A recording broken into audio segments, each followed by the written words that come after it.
Previous lecture में हमने chapter 5 fifth chapter start किया था, morphology in the flowering plants, right. Before we continue with the next topic, जो हमने पहले किया था एक बार उसको मैं रिवाइज करा देती हूँ ताकि एक फ्लो बना रहे।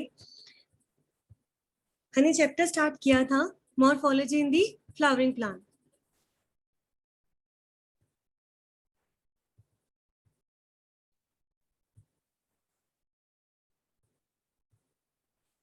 I hope you all can see my screen.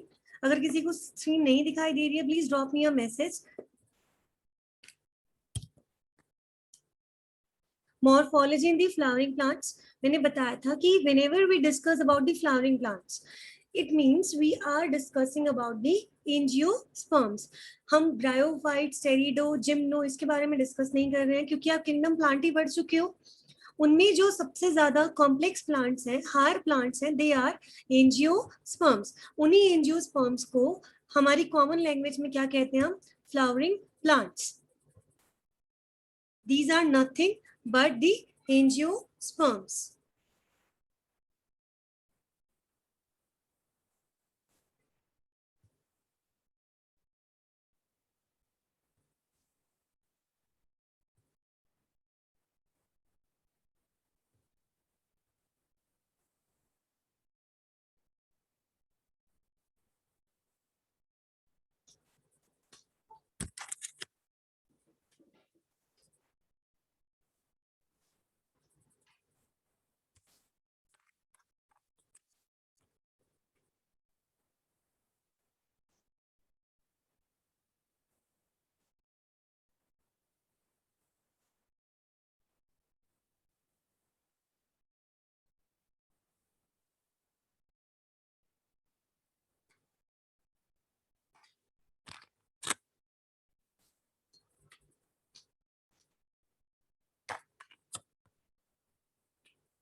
Morphology का मतलब है कि यहाँ पे हम एक्सटर्नल फीचर्स के बारे में बात करेंगे। बायो में जब भी एनाटॉमी वर्ड आता है, एनाटॉमी का मतलब है इंटरनल स्ट्रक्चर एंड मॉर्फोलॉजी का मतलब है इंटरनल स्ट्रक्चर। लाइक अगर हम हमारी बॉडी की बात करते हैं, we are discussing about the external features, हमारे हैंड्स कैसे हैं, लेग्स कैसे हैं, बॉडी का स्ट्रक्चर कैसा है, this is all about the morphology. But अगर हम इंटरनल स्ट्रक्चर के बारे में पढ़ते हैं, लाइक हमारा डाइजेस्टिव सिस्टम कैसे काम करता है, हमारा स्टमक, इंटेस्टाइन, लीवर कैसे वर्क कर रहा है, दिस इज दी एनाटॉमी। तो इस चैप्टर में हम मॉर्फोलॉजी डिस्कस कर रहे थे, ठीक है। सबसे पहले क्या करना था हमें कि इस चैप्टर में प्लांट के डिफरेंट डिफरेंट पार्ट्स को डिस्कस करना था, पार्ट्स को डिस्कस करना था। First we discussed about the roots.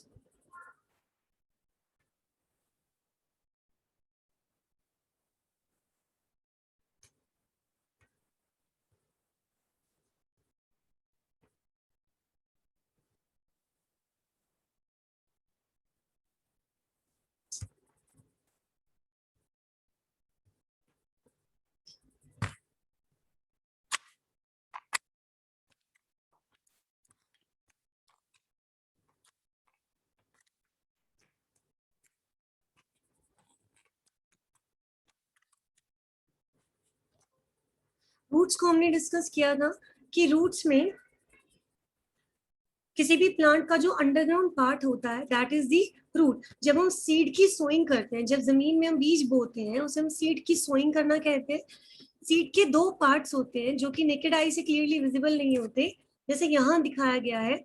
एक होता है रेडिकल और एक पार्ट होता है प्लेम्यूल। हर सीड में ये दो रीजन्स होते ही होते हैं, नेकेड आई से दिखाई नहीं देते। प्लेम्यूल से हमेशा शूट निकलती है, रेडिकल से हमेशा रूट निकलती है, सब हम पढ़ चुके हैं, ठीक है।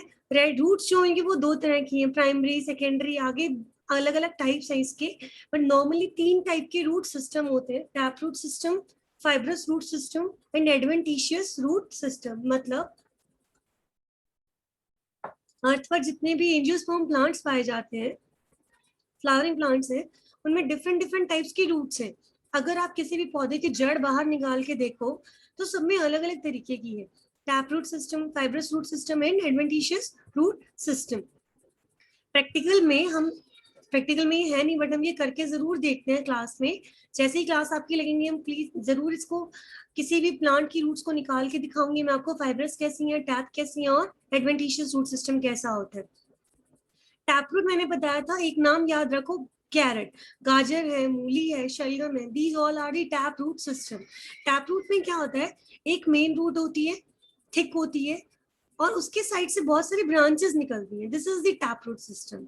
ऑलराइट, फाइब्रस में क्या होता है, जो मेन रूट होती है वो डिसअपियर हो जाती है कुछ टाइम के बाद, और उस मेन रूट की जगह पे बहुत सारे फाइबर्स अराइज हो जाते हैं, थ्रेड अराइज हो जाती है, this is the fibrous root system.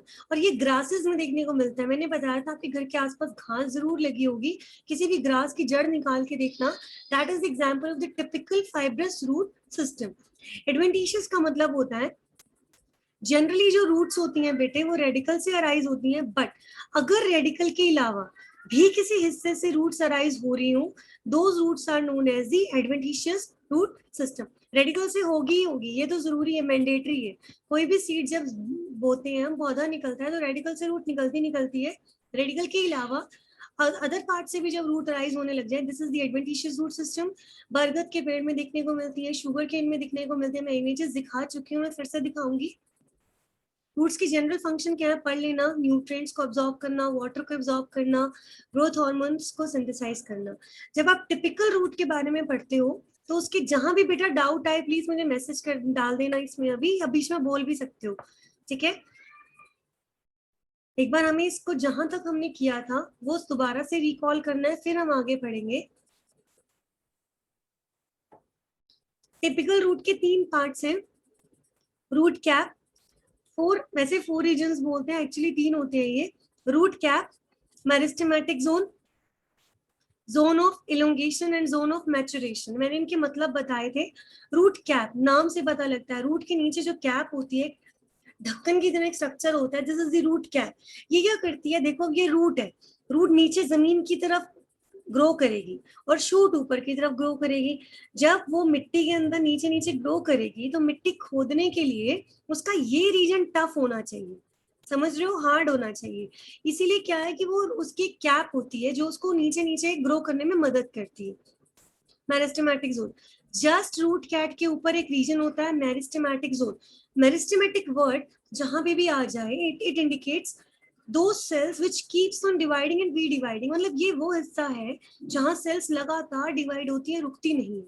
उसके बाद आता है जोन ऑफ इलोंगेशन। इलोंगेशन का मतलब होता है लंबाई में बढ़ना। पहले सेल्स डिवाइड हो रही थी, अब वो क्या होंगी, धीरे धीरे सेल्स जो है वो लंबी होती जाएंगी, इलोंगेट होती जाएंगी।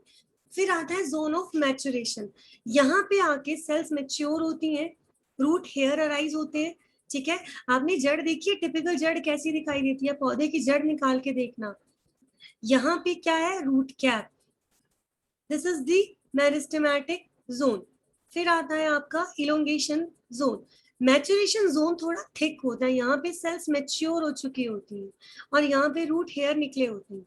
रूट हेयर का काम क्या है, एब्जॉर्प्शंस को और बढ़ा देना, न्यूट्रिएंट्स को, वाटर के एब्जॉर्प्शन को और इंक्रीज करना।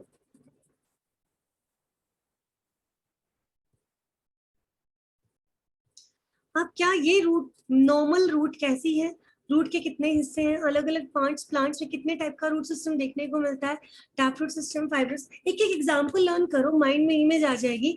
फाइब्रस ग्रास में होता है तो तुम अच्छे से समझा सकते हो। टैप रूट गाजर में, अब गाजर जो खाते हो बेटा वो रूट है। अब गाजर को ध्यान से देखो, उसके साइडों में ब्राउन ब्राउन से कलर के धागे से होते हैं, वो लेटरल रूट्स हैं उसकी, जो आप खाते हो वो उसकी मेन रूट होती है, ठीक है। फंक्शंस क्या है, क्या क्या उसके रीजन है, कभी कभी रूट्स मॉडिफाई भी हो जाती हैं। मॉडिफाई का मतलब होता है बेटा जब वो एक नॉर्मल काम ना करके कुछ एक्स्ट्रा काम करने लगे, this is known as a modification. जैसे रूट सपोर्ट का काम भी करती है, बरगद के पेड़ में प्रॉप रूट्स होती है। मैंने फर्स्ट चैप्टर में बरगद के बैनियन ट्री की इमेज दिखाई थी, आपने बहुत जगह देखी होंगी इमेजेस, रियल में आई डोंट नो देखा है कि नहीं।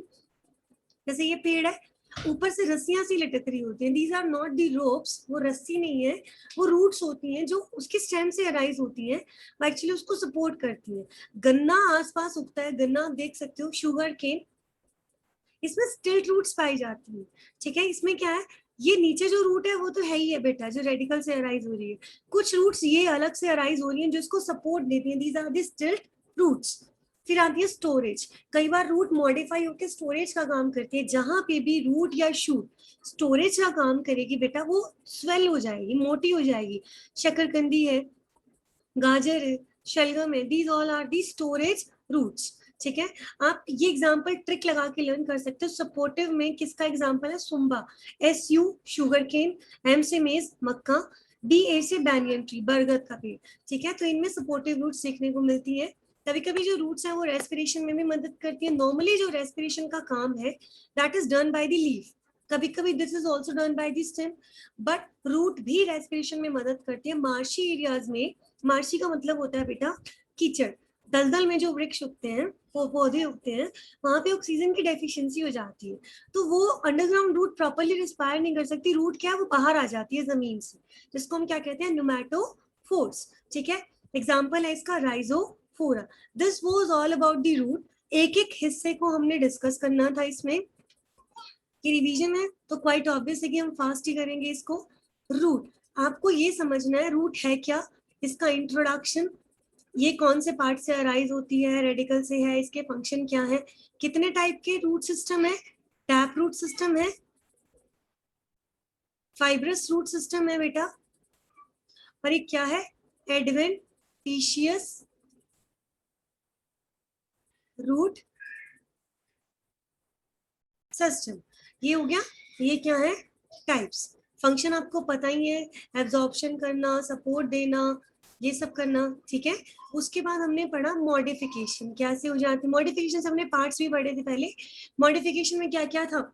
स्टोरेज में, सपोर्ट में, रेस्पिरेशन में मदद करती है। ठीक है, पार्ट्स कौन कौन से हैं इसके? रूट क्या, ये चाहे टैप रूट हो, चाहे फाइब्रस हो, चाहे एडवेंटिशियस हो, ये पार्ट सब में मिलेंगे। Meristematic zone, elongation zone and maturation zone।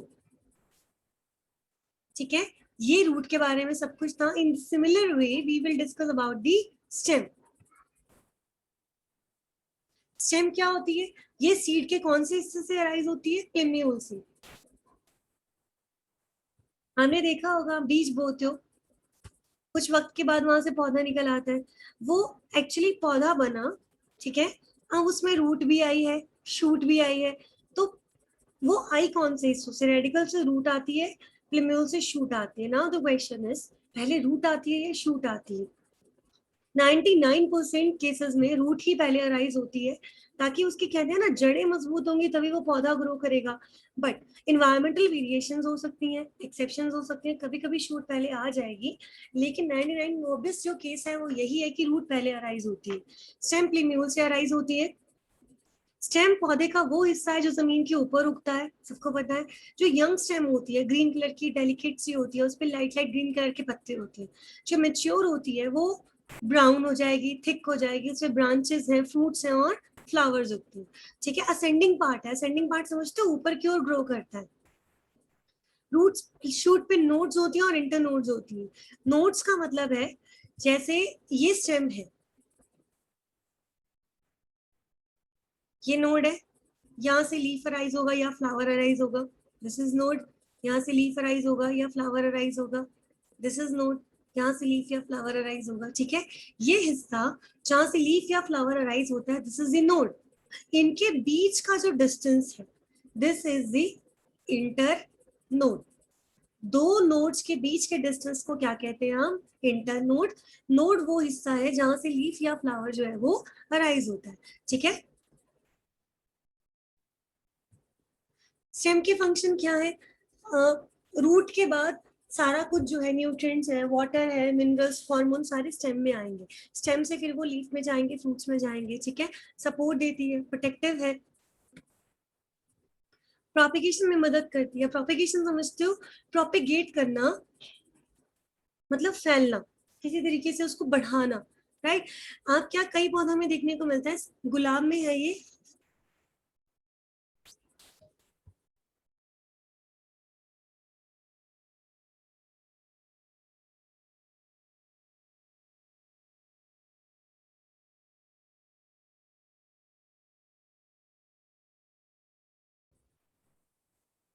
Stem के थोड़े से हिस्से को आप काट कर जमीन में बो दो, नया पौधा उग जाएगा। This is the vegetative propagation. एक होता है बेटा प्रॉपर रिप्रोड्यूस करना, पॉलन ग्रेन का उड़कर फीमेल के रिप्रोडक्टिव पार्ट पर जाना, फर्टिलाइजेशन होना, वो तो रिप्रोडक्शन है। कभी कभी क्या है कि उसके छोटे से हिस्से से आप एक नया पौधा उगा सकते हो। गुलाब की कलमें लगाते हैं लोग खेतों में, आपने बहुत सुना होगा।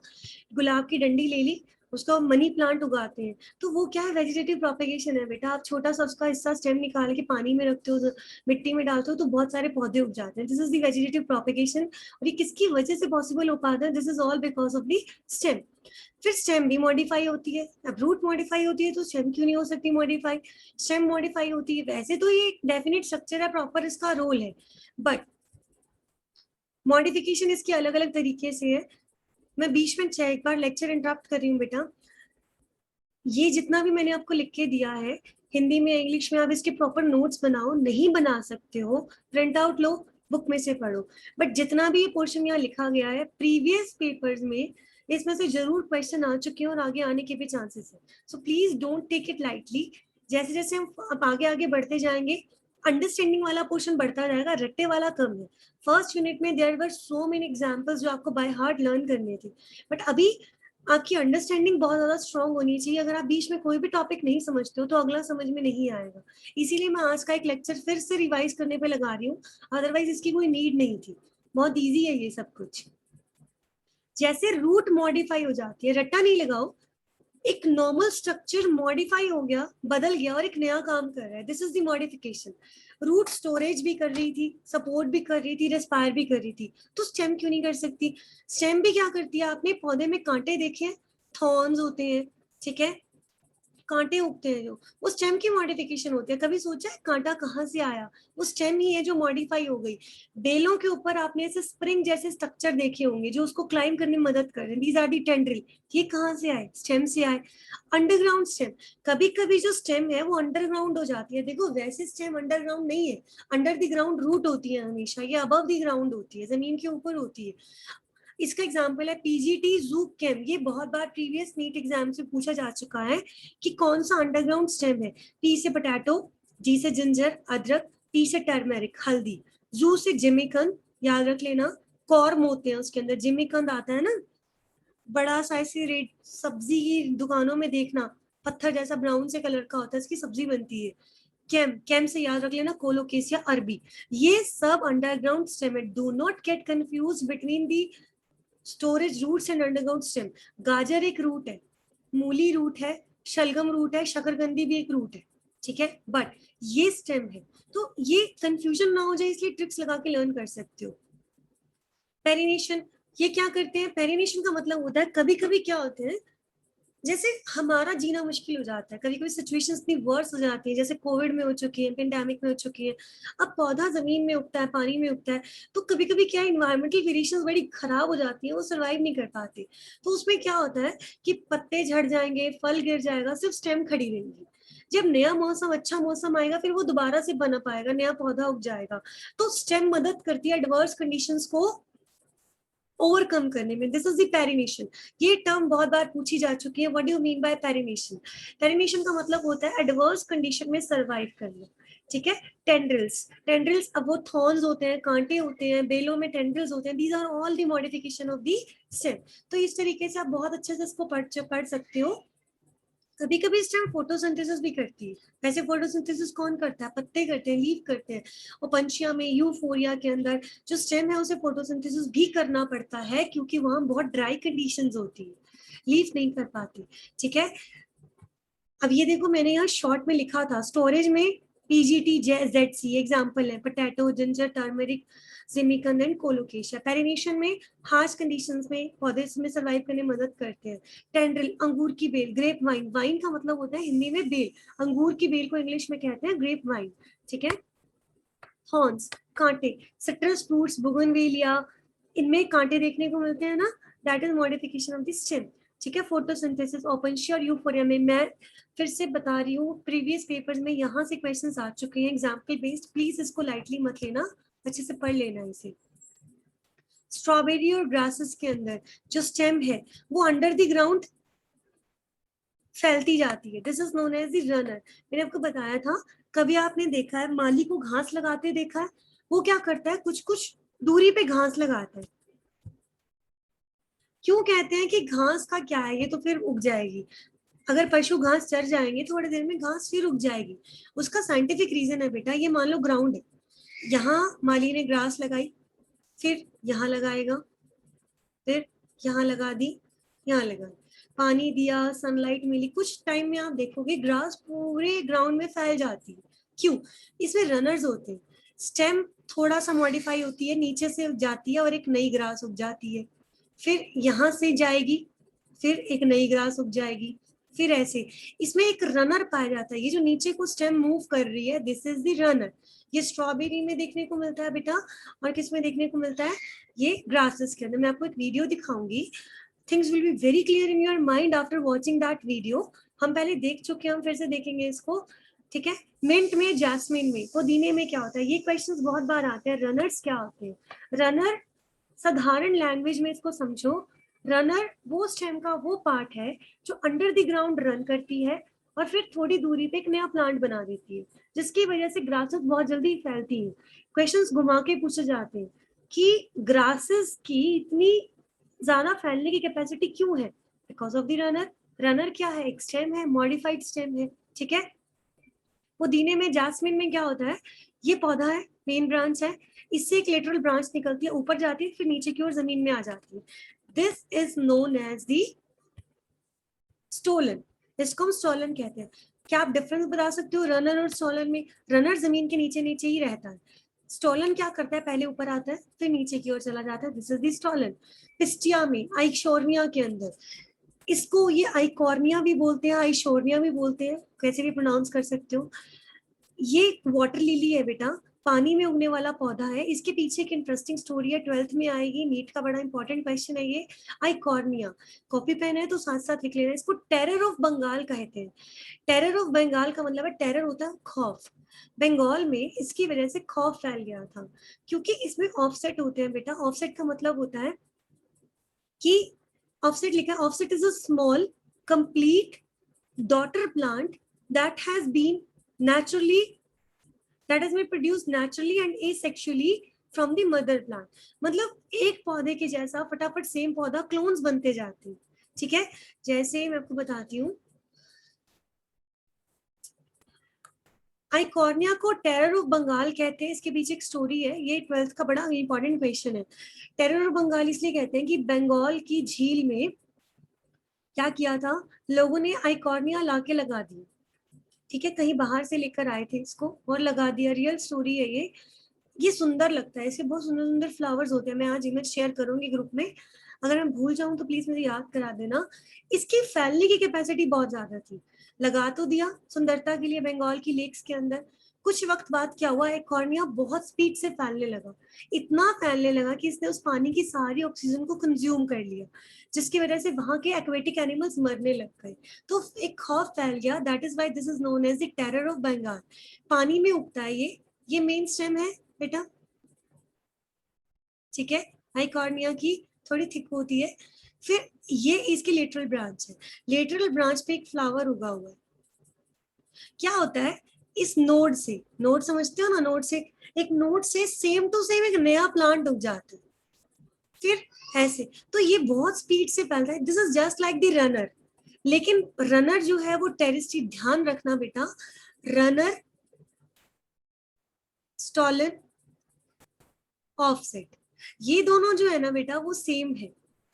रनर जमीन के नीचे नीचे रहता है ऐसे, फिर एक नया पौधा उग जाएगा, फिर एक नया पौधा उग जाएगा, फिर एक नया पौधा उग जाएगा, ये जमीन के नीचे नीचे ग्रो कर रहा है।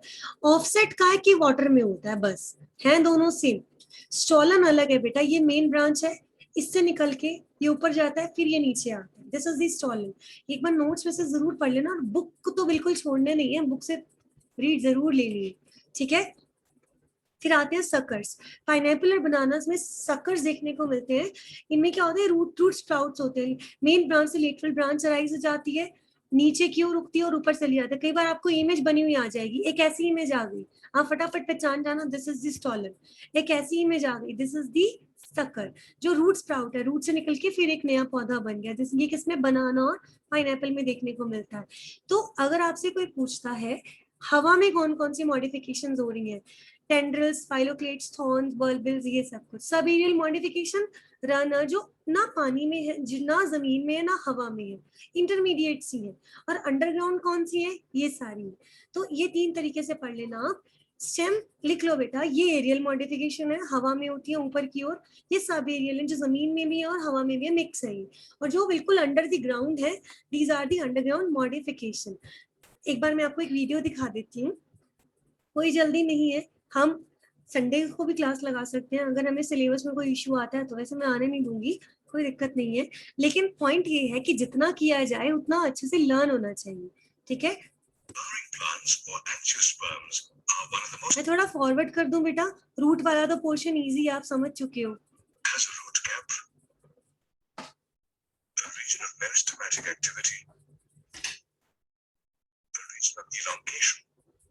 And the region of maturation along with root hairs. The root cap is a sheath of cells present at the tip of the root that protects the root while entering the soil. The region of meristematic activity is just above the root cap, where the cells are very tiny and rapidly divide to produce new cells for growth. The region of elongation has cells that undergo rapid enlargement and elongation that causes the root to grow in length. The region of maturation has elongated cells that differentiate and mature. The primary tissues and root hairs develop here. The root hairs are fine, delicate structures that emerge from the region of maturation and assist in the absorption of water and minerals for the plant from the soil. There are various kinds of roots in flowering plants. In dicotyledonous plants like mustard, radish, and carrot, the embryonic root or radicle grows into the soil to form the primary root. Multiple lateral roots, called secondary roots, emerge from the primary root.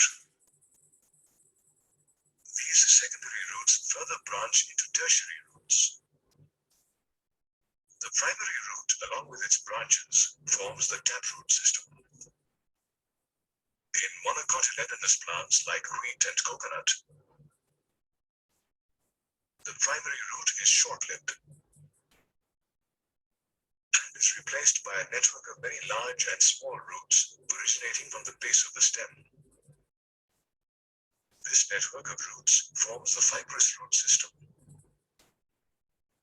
These fibrous roots spread laterally and do not penetrate deep into the soil, unlike taproots.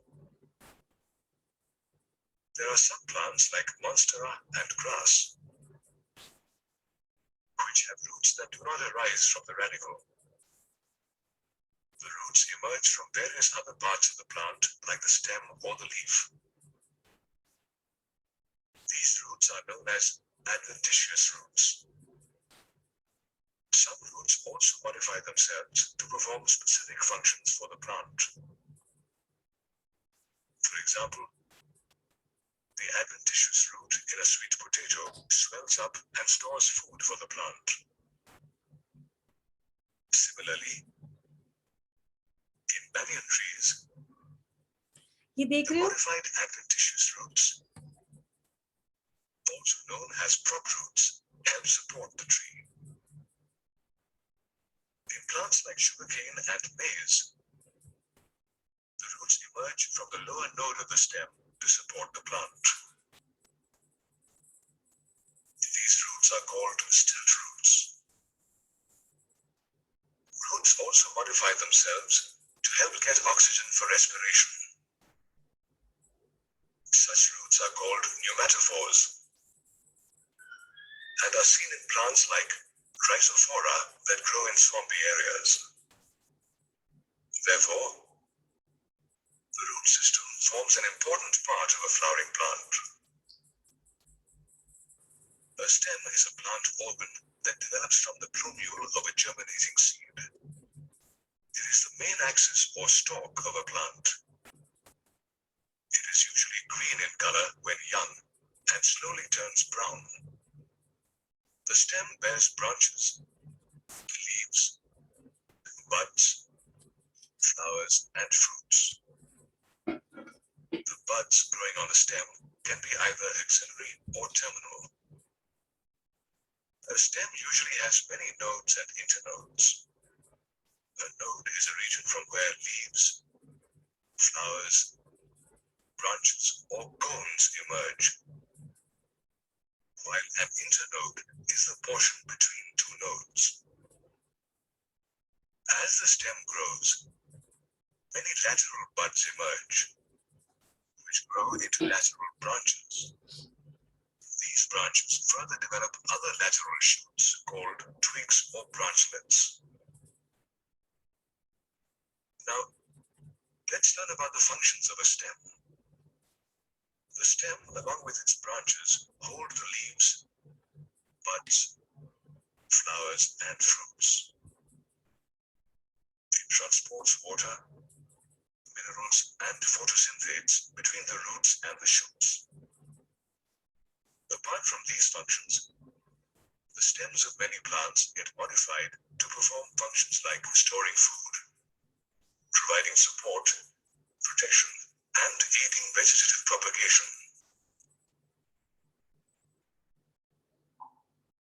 A modified stem quite often looks different in structure from a normal stem.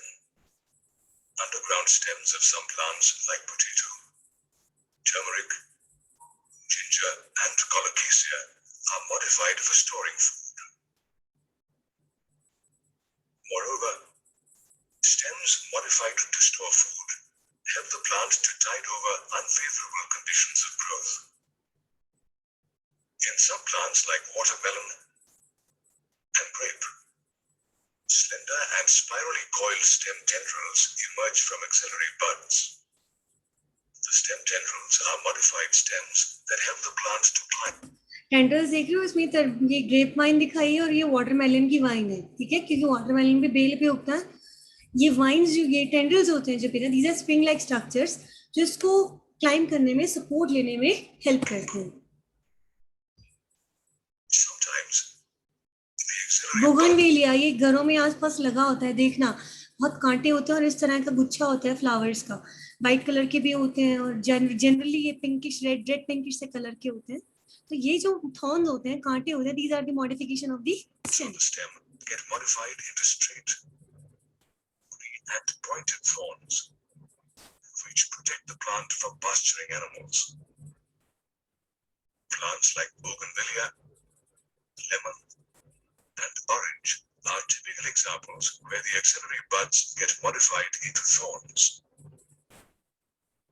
In plants like jasmine and mint, slender lateral branches arise from the base of the main stem. Initially, these branches grow aerially. Later, they bend to touch the ground and form a new plant. Therefore, these modified stems help in vegetative reproduction. Plants like pineapple and banana also have modified stems that perform vegetative reproduction. In these plants, branches grow out horizontally from the underground base portion of the main stem, which later emerge obliquely out of the soil in the form of leafy shoots. In arid regions, it is common to see plants with flattened or fleshy cylindrical stems. These are modified stems that contain chlorophyll and perform photosynthesis. Did you know that many flattened or fleshy cylindrical stems have thorns on them that help to deflect sun rays and maintain the moisture content? In some plants like grass and strawberry, some stems get... ये देख रहे हो स्टॉलन्स grass और strawberry में देखने को मिलते हैं. जैसे स्टेम से एक स्टेम और निकली, रन की और फिर उससे दूसरा पौधा राइज हो गया, जिसकी वजह से ये तेजी से स्प्रेड होते हैं जमीन के अंदर. these underground stems spread to new niches and form new plants as the old ones die.